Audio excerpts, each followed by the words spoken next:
very short and a quick lecture about some of the cases, some of the important situations where you should activate the cath lab. Amal Matou again, Muhammad. This is Amal Matou. He was talking a couple of days ago about the non-STEMI. We have a clear recommendation from the American Heart Association almost 6 years ago about activating the cath lab, taking patients with non-STEMI to the cath lab. Certain patients with refractory angina, they need to go to the cath lab. New heart failure patient or worsening, especially if they do have a new mitral regurg or worsening their mitral regurg, they should go to the cath lab as soon as possible. Their recommendation within a couple of hours. And any patient hemodynamically unstable with chest pain equivalent, with some ECG changes doesn't fit with the STEMI, they should go to the cath lab. But definitely those patients with refractory malignant arrhythmia, they should go to the cath lab. American Heart Association, their recommendation, was clear. All the time we are following their criteria about when to activate the cath lab for the STEMI patients. We know that if your patient a male, he's less than 40-year-old with ST segment elevation, especially if it's in the anterior lead, you need 2.5 millimeter to activate the cath lab. 1 millimeter will be enough somewhere else. And if he's more than 40, you go with 2 millimeter. And women, we go with less than that, with 1.5. But today, again, we are here not to talk about the clear STEMI. We are talking about certain situations where you should activate the cath lab. And when we think that these patients, they need emergent PCI. So I'll start with, just for the marketing purpose, I'll talk about the top five situation where you should call the cardiologist and convince him to take your patient to the cath lab. Why we are calling the cardiologist? Because again, these 5 situations does not fit in the American Heart Association criteria. They don't have clear STEMI. I'll start with the first situation, which is the new right bundle branch block with the left anterior fascicular block. This is bifascicular block. So if you have a patient with a new right bundle branch with the left anterior fascicular block, this is bifascicular block. And probably your patient, if he presented with chest pain equivalent, they need to go to the cath lab, because one of the studies they showed that the mortality rate for those patients with the was higher than the other right bundle branch with even the with other changes or other blocks. So the mortality in the new right bundle, again, I would emphasize it should be new right bundle branch block with left anterior fascicular block. How would you know? So we know the criteria of the right bundle branch, but just look at carefully. Whenever you see a right bundle branch block, go and check if there is what is the mouse? Yeah, go and check if there is any left axis deviation. If there is left axis deviation, if you look at the lead number 1 and the inferior leads, they're opposite, so it's left axis.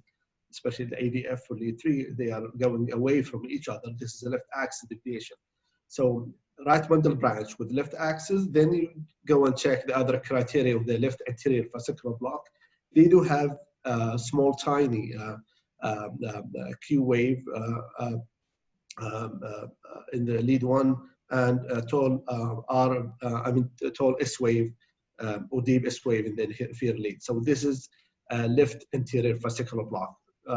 So right bundle branch, new right bundle branch with the left anterior fascicular block. Probably this is an ischemia, and your patient probably they need to the cath lab. As I said a while ago, you look at the axis deviation. This left axis deviation with Q1, and we call it Q1 S3, opposite to the S1 Q3. Again, if you look at this patient, he has right bundle branch. The first impression looks like a right bundle branch, and most of the time when we see a right bundle branch, we say, oh, this is probably this is physiological. It's less likely to be pathological, and we take a deep breath. Okay, just do cardiac workup. If you have a right bundle branch, and again, go and check if your patient has a left axis deviation. Like in this situation, see the lead 1 and lead AVF or lead 3 that are away from each other. So this is left axis deviation with Q1 and S3 or in the so do you see the Q wave? Some of you, I'm sure they would say, oh, this is a normal. Remember, lead 1, we don't see any Q wave. We don't see Q wave. We don't see any S wave. Basically, we don't see any negative deflection in the QRS. So this small, tiny Q wave represents, a Q wave. So you have Q1 and S3. So this with the left axis deviation. This is left anterior fascicular block. So your patient, he has a left anterior fascicular block with right axis deviation. This is bifascicular block. Your patient coming with a chest pain equivalent, they need to go to the cath lab. This patient, again, he has a right bundle branch with left axis deviation with a left anterior fascicular block. But if you look carefully, this patient also lead like in the AVL. Look at the AVL. He has some ST segment elevation, lead AVL.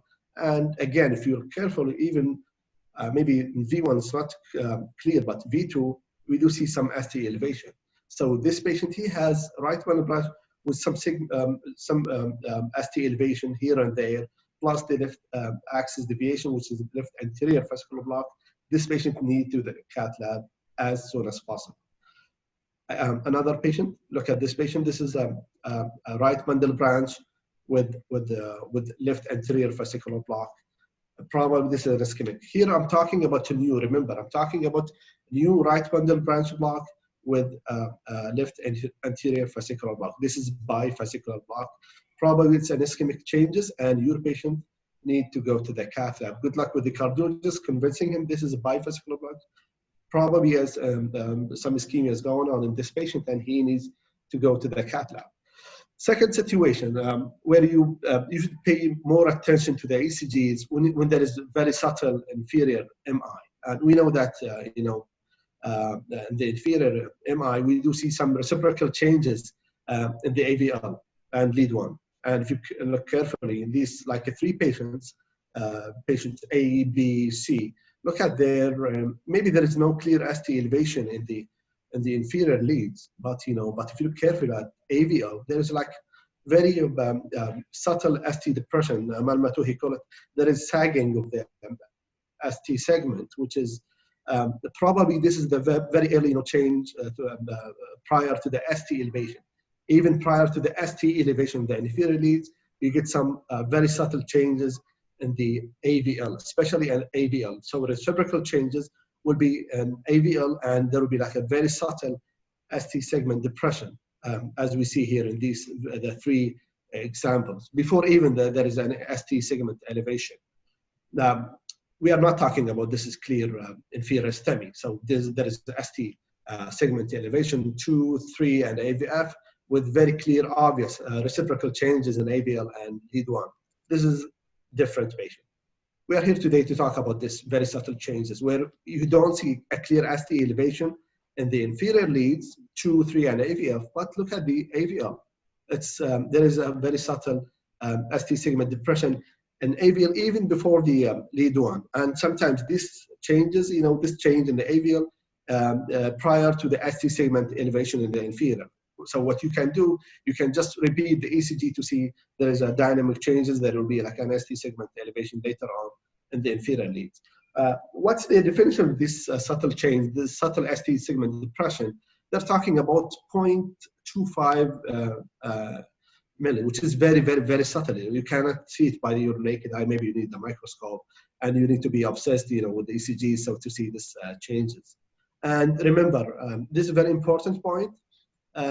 Some of the situation can mimic the inferior STEMI because LVA, LV aneurysm, LVH, and WPW, sometimes left bundle branch block, they will have some repolarization, especially in the AVL. And sometimes you will see a normal ST segment depression in AVL, which is nothing to do with the inferior MI. I'll just show you some examples. This is LVH patient. This is a normal LVH patient with, he is asymptomatic, but look carefully at AVL. You see some ST segment depression at AVL. This patient, he has normal, changes with the LVH. There is sagging or RC depression and the AVL, nothing to do with the inferior. If you are in doubt, you could repeat the ECG, do serial ECGs looking for any dynamic changes. But again, could be a part of the LVH. I'm not saying that LVH patients, they do not get inferior MI. They do get inferior MI as other patients. But if your patient is asymptomatic and if your patient doesn't present with a chest pain or chest pain equivalent, don't be obsessed with this ST segment depression, because this is a normal, changes with the LVH. If in doubt, you can do serial ECGs.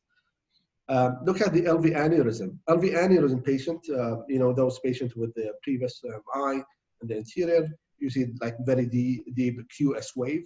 Look at their AVL. There is very, very subtle flip T wave, very small flip T wave, or very subtle ST depression in the AVL. Without seeing any ST elevation in the inferior leads, you could suspect this is very early inferior MI. No, this is a normal change with the LV aneurysm, nothing to do with the inferior MI. WPW, which is one of the situation again. Look at the AVL again.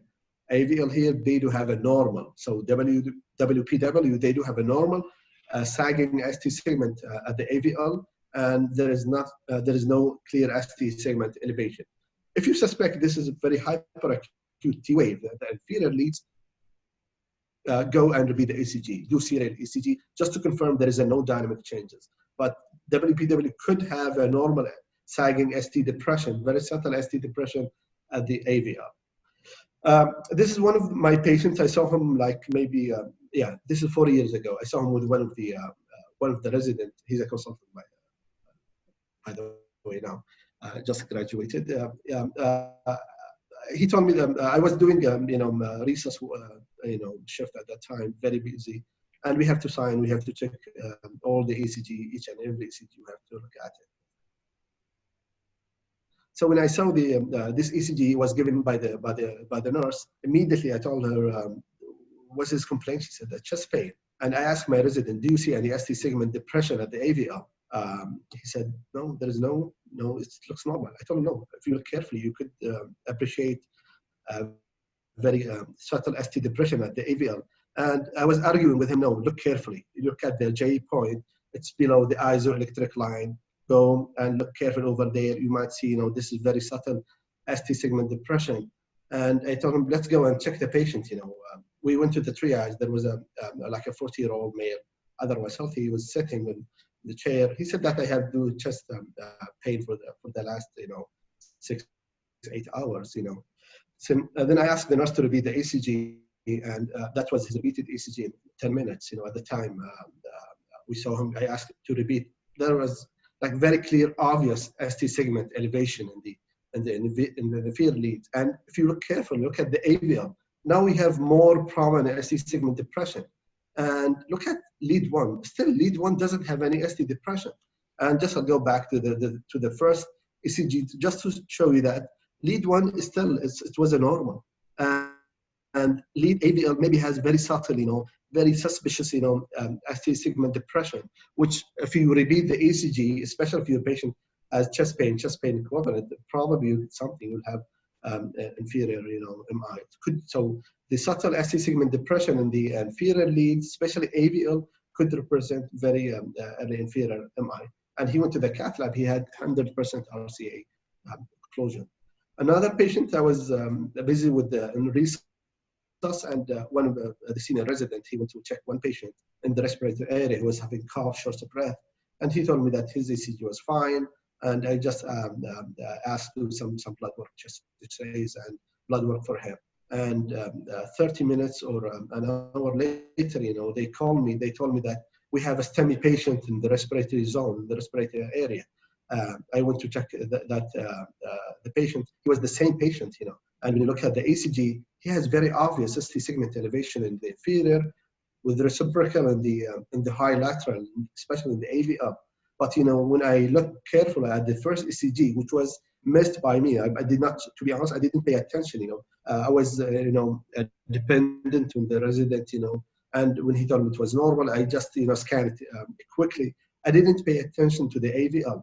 look at the AVL, there's very subtle ST segment depression, and maybe lead one was normal at that time. And if you look carefully, the inferior lead doesn't have very obvious ST segment elevation, but the repeated ECG, it was so obvious. Now we have very clear ST segment elevation in inferior with reciprocal in the inferior.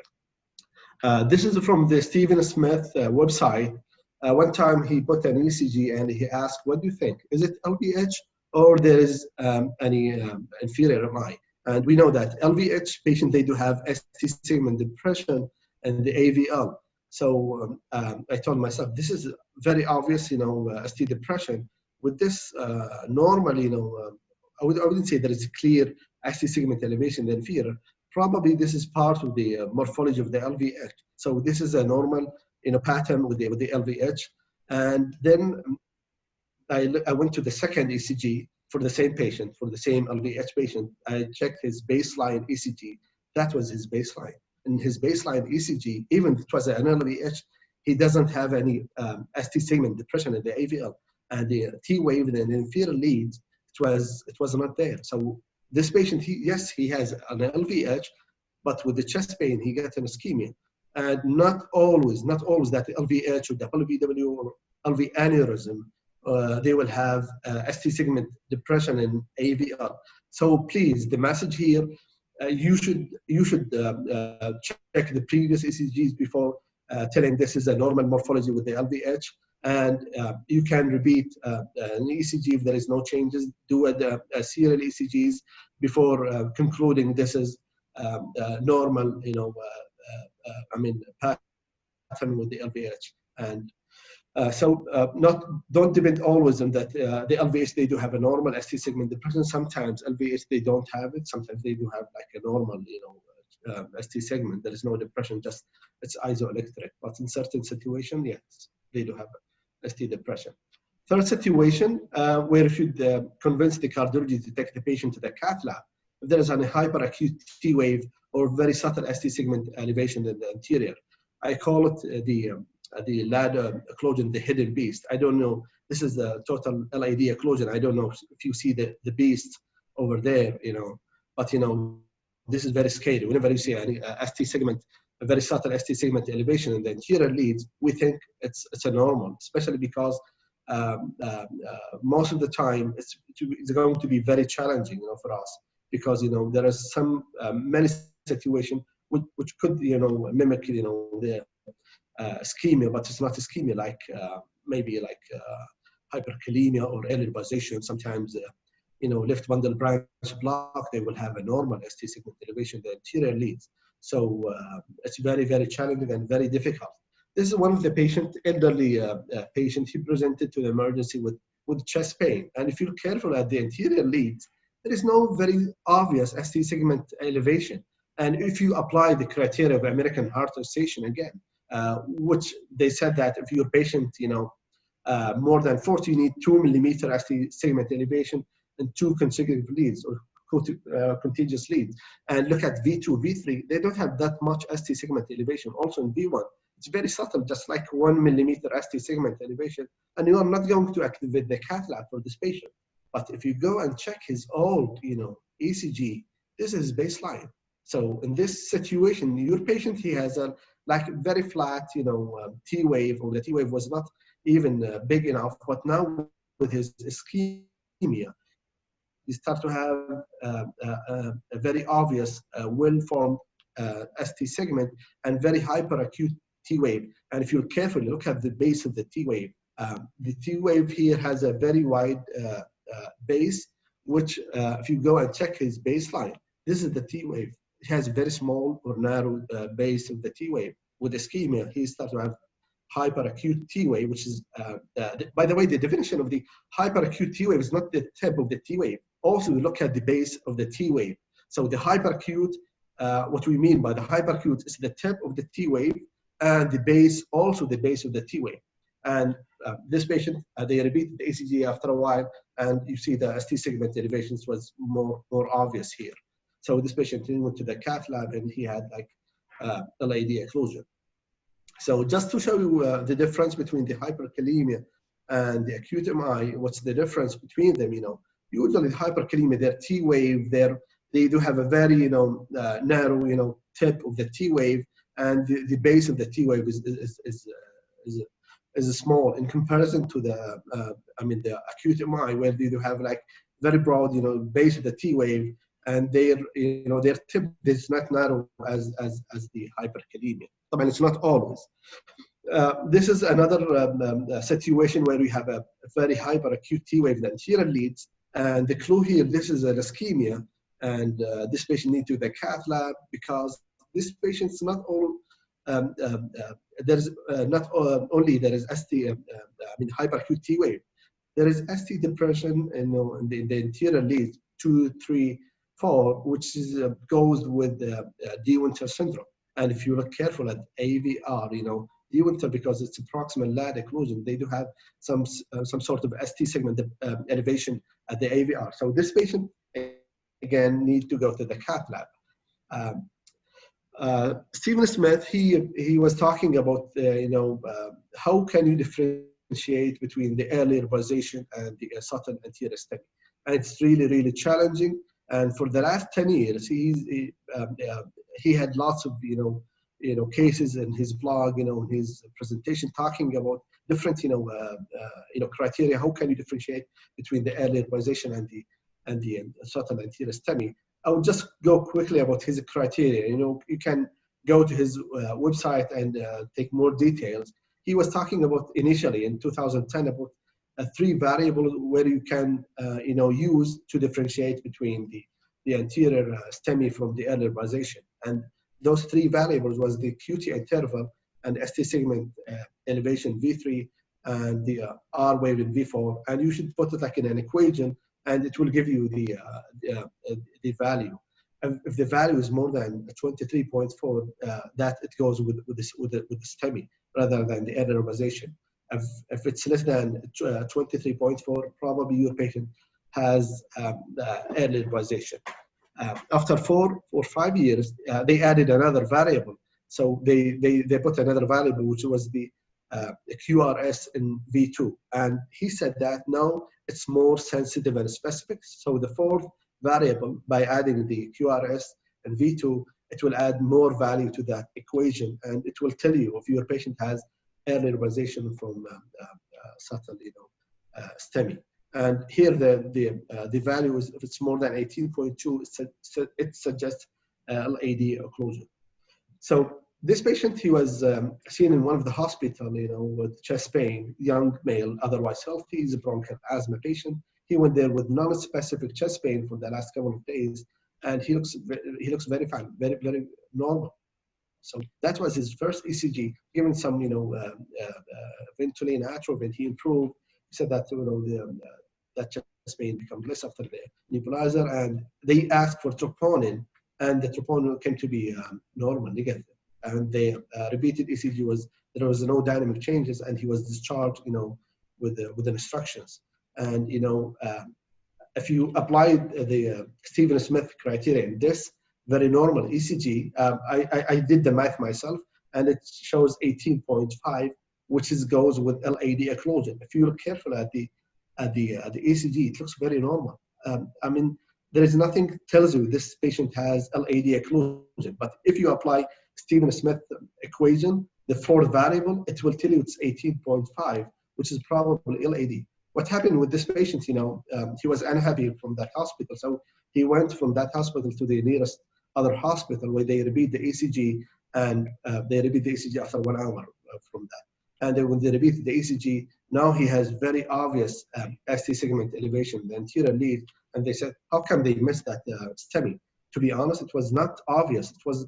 There was no any clear ST segment elevation at that time. But if you apply Stephen Smith criteria, you wouldn't discharge this patient. You would keep him. You do more maybe you do echo for the patient who can repeat, another set of troponin. You may involve the cardiology with the decision. But we need more, like a criteria. We need more, evidence, of discharging the very low risk patient. Even, by the way, I applied the heart score in this patient. The heart score was very low, which is very safe to discharge a patient. But again, if you apply the Stevens-Smith criteria, I wouldn't say that we should diagnose STEMI with Stevens-Smith criteria, but I would say you should not discharge any patient, with a questionable, value or questionable result of the Stevens-Smith criteria, especially if your patient's like a low-risk patient and you're not happy of discharging him based on one set of enzymes. Again, another thing was, this is, again, Stevens-Smith, he was talking about this, specifically about the QRS distortion in the anterior, very subtle anterior ischemia, if you use the terminal QRS distortion. And I'll tell you what's the meaning with the terminal QRS distortion. Look carefully at this ECG. This looks like, if you see this ECG like 10 years ago, by the way, this ECG, Stevens-Smith himself, 10 years ago, he said this is early revascularization, benign early revascularization. At that time, he called it benign. So, but after a few years, he was talking about terminal QRS distortion. He noticed that if your patient with the early revascularization, they have distorted QRS. What's the meaning of the distorted QRS? If your patient doesn't have an S wave, especially in V2 and V3. Look at V2, there is an S wave, but look at V3. The S wave starts to be shorter and shorter, and it's gone. There is no negative deflection, so there is distortion of the S wave. Maybe here it's more obvious. Look at the S wave here. There is very clear deep S wave, which is very normal. In case of ischemia, he's telling that this S wave will be gone. Look at this patient down here. So the S wave is gone. But if your patient has J wave, which is the fishhawk sign, you cannot call it distorted QRS. This is normal. So when you call it distorted QRS, if your patient doesn't have S wave and your patient doesn't have fishhawk sign. So if your patient coming with chest pain equivalent, and the ECG looks like early revascularization, I would emphasize you should use this criteria and early revascularization. So if your patient has distorted QRS, there is no S wave in V2 or V3, or there is no fishhawk sign, there is no J wave in V2 or V3, this is distorted QRS, and probably it's an ischemic changes, and your patient, he needs to the cath lab. Again, look at this normal J, there is a fishhawk sign, this is the J wave, and if you look carefully, this is the isoelectric line, there is a deep deflection here. This is a normal finding. This is a normal. But if your patient, he came in with early revascularization, I would emphasize again, your patient has early revascularization and there is distorted QRS. There is no J wave, no S wave, probably it's an ischemia, and your patient needs to the cath lab. He needs to go to the cath lab of the possibility of LAD occlusion. This is one of the patients. He came into the emergency with early revascularization, and the ECG at that time, they did it, it was normal. There is like S wave in V3. So they repeat the ECG after 10 minutes and look at the S wave, it's gone. So this patient, he has distorted QRS in V3. There is no J wave, there is no S wave. In a patient with early revascularization morphology, I would emphasize again, in early revascularization morphology, this is distorted QRS, and your patient needs to go to the cath lab because of LAD occlusion. So to summarize the LAD occlusion, what are the things can tell me about my patient if he has LAD occlusion? Look at the QT interval. If there is a QT prolongation, the base of the T wave start to be wide, your patient have QT prolongation. Especially, if it goes more than, what's normal, male and female, and repeat the ECG. Please repeat the ECG because it will give you a clue if there is like a progress of QT prolongation with repeated ECG, probably there's an ischemia. The other thing about the hyperacute T wave, and I would emphasize again about the hyperacute T wave, it's about the height of the T wave and about the base of the T wave. If the base is wide or the tip is a hyperacute, it probably is a hyperacute T wave. The third thing, look at the R wave in the anterior leads. If you see a poor R wave progression, if you see there is a poor R wave progression in a patient with chest pain, probably it indicates an ischemia. Fourth thing, look at the QRS. If you see the very short QRS in V2, it might give you a clue about the variables which we talked about a while ago about the Stevens-Smith. and you should repeat the ECG to see if there is a dynamic changes. Terminal QRS distortion, I just mentioned that a while ago. It's very important, and it will give you a clue regarding the patient if he has an ischemia, especially in early revascularization. ST segment elevation in AVR is very important in case of Wellens or de-Winters. Sometimes it will help you to tell you there is a subtle ST segment elevation in the anterior leads. Look at the AVR, because sometimes, it's not always, but sometimes they do have ST segment elevation AVR, and that's the clue.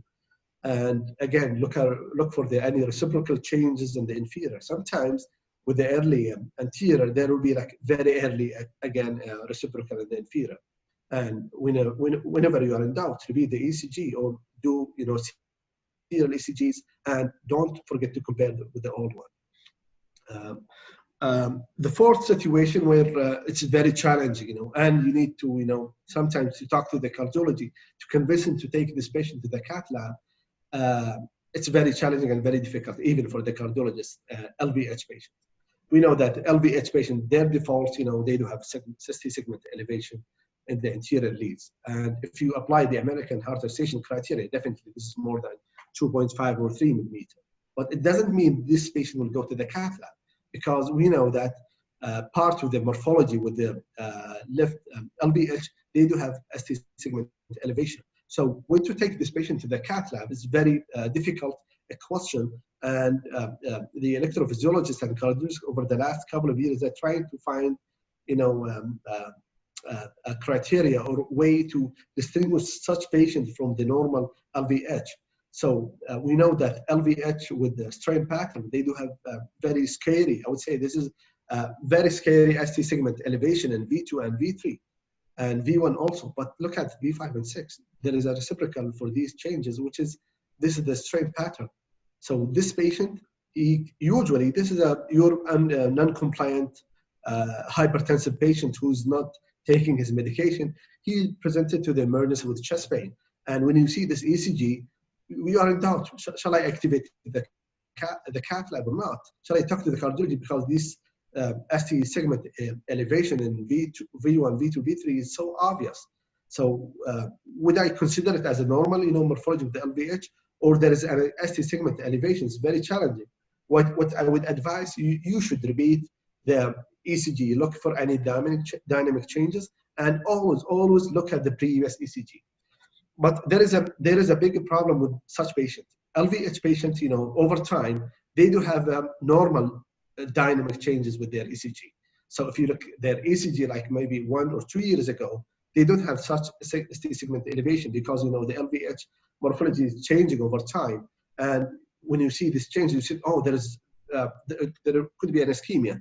And so the changing the morphology or changing the pattern of the LVH over time doesn't indicate an ischemia. So it's very difficult, very challenging. One of the articles was published maybe 6 years ago. They're trying to see if this patient LVH has an ischemia or not. So they apply the what we call the discordant criteria, like the left bundle branch block. So they went with the same thing, and they're applying the percentage. They are applying the ST segment over the S wave. So if that percentage more than 25, like the modified Scorbusi criteria for the left bundle branch block. But to be honest, there is no strong evidence behind this. There is no any science, strong science behind this, and no one is following this criteria. So what you should do, you go with your clinical sense. So this is one of the patients he presented to the emergency with chest pain, and he's LVH patient. He's non-compliant. So if you look at his ECG, it looks like, okay, there is some ST segment elevation, B2, B3, could be part of the LVH morphology. But when they do a serial ECG at that time, so they just repeat the ECG after like 5 minutes, look at the ST segment now. It's becoming more obvious, especially V4. Look at V4, it's becoming more obvious in comparison to one was done like 5 minutes before. So in this situation, what I would advise the LVH patient, they do have very difficult, ECGs. Their normal ECG has a ST segment elevation. They do have dynamic changes over time. So you go with the correct clinical sense. If your patient, he has an LVH, there is ST segment elevation, and he presented with chest pain, before activating the cath lab, do a dynamic, do serial ECG, look for any dynamic changes.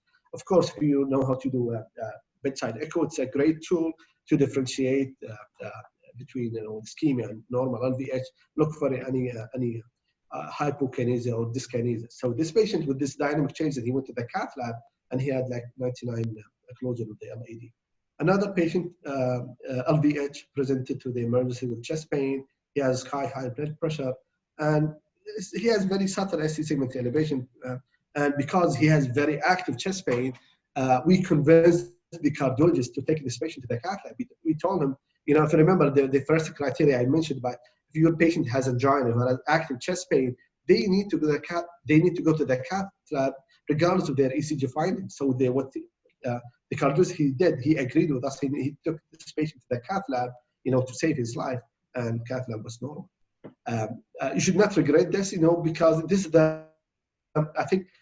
this is the normal practice, and we should do this. We are not here to, like doing CT scan for stroke patients, then you will find a normal CT scan. You should not regret any normal findings, But, just imagine if you did not take this patient to the cath lab. I know I'm going fast, but because I'll come to the conclusion, I have the final, situation. Just one point regarding the LVH. The LVH, sometimes they do have what they call Pseudo-Wellens Syndrome. So they do have like biphasic T wave. And remember, you should not, call cardiology for Pseudo-Wellens. Make sure they do have like a Wellens criteria, because they do have angina pain, and the troponin usually negative once they present to the emergency. Last case, I would conclude with this. Very difficult. I think we were overestimating we were neglecting the AVR. Maybe like before in 2008, maybe the first article was talking about ST elevation AVR, and that was talking about the forgotten lead. And now I think we are overestimating the AVR. Every time we see a ST segment elevation, we say, oh, this patient needs to go to the cath lab because there is ST segment elevation in the AVR. I'll just give you some examples that ST segment elevation AVR it's not always cardiac. Could represent left main coronary artery occlusion. You see very scary ST segment elevation with the reciprocal ST segment depression elsewhere. Sometimes could represent LAD occlusion, especially if the AVR ST segment more than V1. Look at the ST segment in AVR more than V1. This is probably, it goes with the, no, it's opposite. If the ST segment, the AVR more than V1, it goes with the left main. If the ST segment elevation V1 more than AVR, it goes with the proximal LAD. And sometimes massive PE, can present with a ST segment elevation AVR. Just imagine this patient with massive PE who has ST segment elevation and AVR. You call cardiologist and you convince him to take this patient to the cath lab, and his coronary artery is going to be normal. Then they will take this patient back to the CCU where they can observe the patient, and he will have like a sudden cardiac arrest because of the massive PE. Hypertensive emergency sometimes can cause some ST segment elevation in the AVR. Simple thing, SVT, which is, we don't look carefully at the AVR. Look at the SVT. Next time you have an SVT patient, look at their AVR. So they do have ST segment elevation in AVR with ST segment depression elsewhere. It doesn't mean ischemia. This is just rate related. Tachyarrhythmia could cause this. So what the most important thing in this situation where there is ST segment in AVR, to differentiate those patients who need to go to the cath lab. Left main occlusion, proximal LAD, sometimes triple vessel disease, which is very difficult to know from the emergency point of view. But what I would emphasize, remember, other patients can have ST segment in the AVR, like massive PE. Tachyarrhythmia, SVT, and fast AF, hypertensive emergency, GI bleed or anemia, aortic dissection. Last time we had a patient, with a female in her 50s. She presented with severe chest pain, very poor hysteria. She couldn't give a detailed history to the resident. So the resident, he was smart enough to pick up the echo and do it for the patient, and he noticed that the patient has pericardial effusion with widening of the aorta, the aortic root. So that was aortic dissection. Just imagine if this patient with ST segment in the AVR was given heparin, or if you convince the cardiologist to take this patient to the cath lab, they will die on table in the cath lab. Other situation like right bundle, left bundle branch, they will have ST segment elevation. So many situations could mimic the ischemia. Before calling the cardiologist, you should exclude the life-threatening like massive PE or the aortic dissection. Some with the correctable causes like anemia or fluid, severe anemia or any GI loss, could cause some ST segment elevation. So I think the message here, before activating the cath lab, before conversing with the cardiologist to take the patient to the cath lab, make sure this is something cardiac, before taking a massive PE to the cath lab, then they will die in the